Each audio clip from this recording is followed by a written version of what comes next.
Bonjour à tous, j'espère que vous allez bien. Nous allons découvrir les énergies pour les 2 premières semaines du mois d'août pour les scorpions.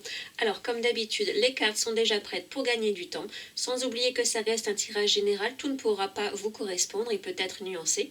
Alors on commence, nous avons en thème général la carte de la chance.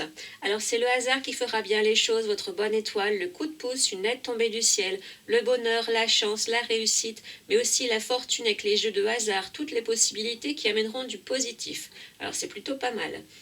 En amour, on a la carte de la joie, donc le bien-être, le bonheur, la satisfaction dans le domaine de l'amour, une rencontre prometteuse pour les célibataires, une réconciliation ou la rencontre avec une personne qui vous donnera l'impression de revivre. Ça peut être aussi une bonne nouvelle, un heureux événement, une célébration, une union, un mariage, en tout cas de la gaieté.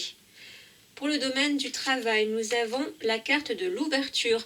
Donc des opportunités s'offrent à vous, des portes s'ouvrent, on prend sa situation professionnelle en main, on connaît une évolution, on a accès à un poste plus élevé par exemple, ou on a la possibilité de faire une reconversion professionnelle. Si on est en recherche d'emploi, on passe des entretiens, on peut recevoir des propositions d'embauche, on peut faire aussi des rencontres déterminantes sur le plan professionnel.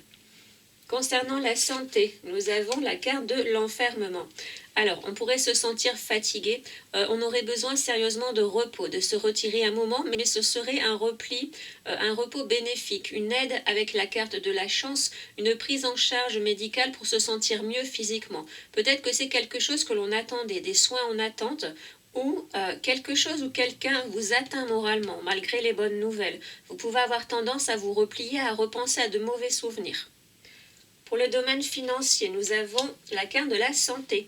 Alors ça peut signifier des comptes en bonne santé, une croissance financière, une amélioration, ou alors on va examiner avec une aide extérieure peut-être l'équilibre des comptes, s'occuper de la gestion financière du foyer, faire le point sur les dépenses, regarder s'il n'y a pas trop de dépenses inutiles, ce qu'on pourrait économiser, établir un plan d'épargne par exemple, s'assurer que le compte se porte bien et continue ainsi. Pour le conseil, nous avons la carte de la lame renversée, qui montre que pour certains, effectivement, il y aurait des conflits, ce qui expliquerait sans doute la carte de l'enfermement. Mais on vous conseille ici de ne pas réagir face aux provocations, de ne pas entretenir un climat négatif. Donc n'agissez pas sous la colère, sous les émotions fortes. Laissez ces mauvaises personnes de côté, concentrez-vous sur le positif, sur les belles choses qui arrivent. Profitez des beaux moments et quand vous serez apaisé, seulement à ce moment-là, vous pourrez couper pour de bon les liens toxiques. Ensuite, nous avons le serpent et la maison.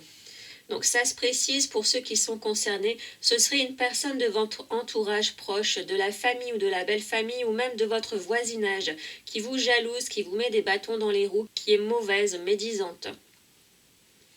Pour le développement personnel, on a le corps physique. Alors, notre corps communique, il envoie des signaux, il montre ce dont il a besoin, ses blocages, ses dysfonctionnements internes. On vous conseille d'écouter votre corps attentivement et d'être indulgent avec votre image, avec ce que vous n'aimez pas en vous physiquement.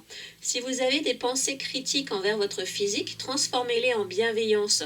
La guérison peut passer par des pensées et par une attitude positive. Voilà pour les énergies des 2 premières semaines du mois d'août pour les scorpions. J'espère que le tirage vous aura plu. N'hésitez pas à me faire un retour en commentaire. Je vous dis à bientôt et prenez soin de vous.